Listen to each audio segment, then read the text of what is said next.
आज मैं आप लोगों के साथ एक 7 day strict mental diet plan share कर रही हूँ। अगर आप लोग बहुत ज़्यादा एंशियस हो जाते हो, आप लोग बहुत ज़्यादा वेवर करते हो अपने 3D को देखकर, तो ये प्लान आपकी एंशियसनेस को बहुत कम कर देगा और साथ ही साथ आपके सेल्फ कॉन्सेप्ट को बहुत ज़्यादा इम्प्रूव करेगा सिर्फ 7 डेज़ में ही।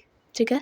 क्योंकि जो मेरे क्लाइंट्स आते हैं, खासकर जिन लोगों को एंशियस अटैचमेंट की प्रॉब्लम होती है, उन लोगों को मैं यही वाला प्लान देती हूँ और उसके बाद वो लोग बहुत जल्दी आकर मुझे ये बताते हैं कि ये प्लान बहुत ज़्यादा काम कर रहा है, हमारी एंशियसनेस बहुत कम हो गई है पहले से। ठीक है?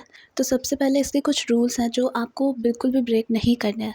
सबसे पहली चीज़, आपको ओल्ड स्टोरी को अब रिपीट नहीं करना है। आपको कॉन्शियसली चेंज करना है अपने थॉट्स को। जब भी आपके दिमाग में ओल्ड स्टोरी आती है, आपको उसी टाइम पे नेगेटिव स्टोरी को रिपीट नहीं करना है, आपको उसी टाइम पे उसे चेंज करना है किसी भी पॉजिटिव अफर्मेशन से।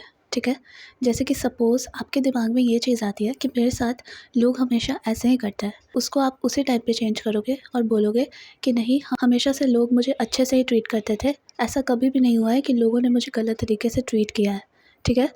इस तरीके से आपको एक तरीके से आप रिविज़न कर रहे हो। तो जब भी ओल्ड स्टोरी आपके दिमाग में आती है या फिर कोई भी ऐसी बात आती है याद आपको, जो कि आप अब अपने फ्यूचर में लेकर नहीं जाना चाहते हो, तो वहाँ पे आपको इसी तरीके से चेंज करना है कॉन्शियसली। 7 डेज़ तक आपको ये चीज़ अच्छे से करनी है, फिर आपको खुद ब खुद डिफरेंसेस अपने रियलिटी में दिखने लग जाएँगे। ठीक है? तो ओल्ड स्टोरी को रिपीट करना एकदम बैन है, आपको वो चीज़ नहीं करनी है, बिल्कुल भी नहीं करनी है। उसके बाद जो आप 3D में जाकर चेक करते हो, वो आपको एटलीस्ट 7 डेज़ तक तो बिल्कुल भी नहीं करना है। आपको देखना ही नहीं है कि आपके 3D में हो क्या रहा है। ठीक है? और अगर आपके सामने कुछ ऐसी चीज़ें हो भी रही हैं जो कि अच्छी नहीं हैं, तो आपको अपने माइंडसेट को बिगड़ने नहीं देना है। आपको अपने माइंड में वो पुरानी बातें नहीं चलानी है, जैसे कि मेरा लक तो ऐसा ही है, मेरे साथ तो ऐसी ही चीज़ें होती हैं। ये सारी चीज़ें आपको अपने दिमाग में बिल्कुल भी रिपीट नहीं करनी है। ठीक है? और अगर 3D में कोई ऐसी सिचुएशन आती है, तो आपको अपने माइंडसेट को नेगेटिव नहीं करना है। ठीक है? उस टाइम पे आप क्या कर सकते हो कि आप एक अफ़र्मेशन को लेकर लूप पे रिपीट कर सकते हो। जैसे कि everything is always working out for my highest good. ठीक है? ये वाली अफ़र्मेशन ले लीजिए और इसी को रिपीट करते रहिए। अब आपके दिमाग में जो भी चीज़ आ रही है उसको आने दीजिए, वो अपने आप वो थॉट चला जाएगा। अब आपको करना क्या है?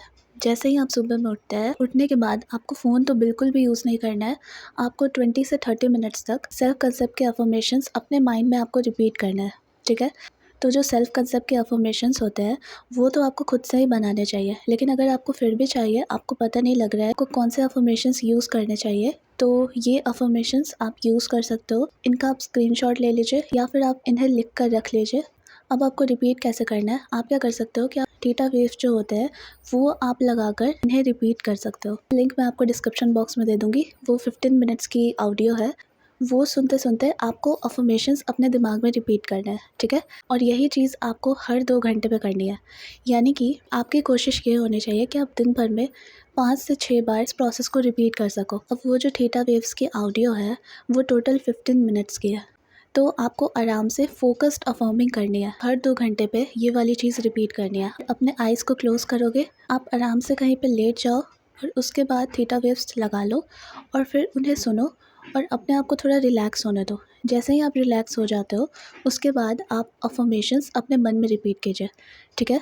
और सेल्फ कंसेप्ट के ही अफ़र्मेशंस आपको ज़्यादातर रिपीट करना है। अगर आप चाहते हो कि आपकी एंशियसनेस कम हो जाए और आप 3D पे ज़्यादा रिएक्ट ना करो और आपका एक स्ट्रॉन्ग फाउंडेशन बन जाए।